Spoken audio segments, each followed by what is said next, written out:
before I became a Christian? Well, I was just a very busy person. I had a business to run, I had a family to keep, and I just hadn't got time for church and those sorts of things. After all, I was very busy. I had a business and that maintained us a home and family, so I had to keep it going, so I couldn't. But on top of that anyway, my wife and both my children were Christians, and most of my friends were all Christians too. And I thought, well, that must count for something, mustn't it? You know, God must say, oh, well, he's right, he's in good company. No, I'm afraid it doesn't count for anything at all. It requires something from us individually.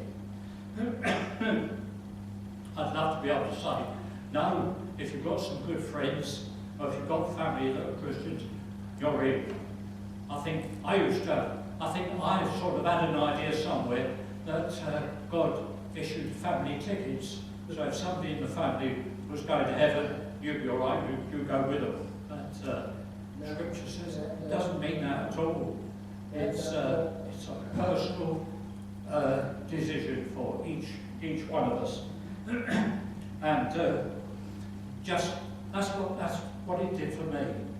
In a big top, huge tent on Croydon Airport in 1977, I asked Jesus to come and be my Lord and my Saviour and my friend. You know, you have some wonderful friends, I tell you, when you know Jesus, boy, have you got a friend. And we need to make that decision, just like I've made. We need to make it on our own. And at that moment I knew all these wonderful people, family and friends, that were all Christians, but at that moment I had a faith of my own. All of a sudden, I didn't have to say, well, that's all right, I know a lot of people are Christians. At that time, I knew that I was, and that was what was really important to me.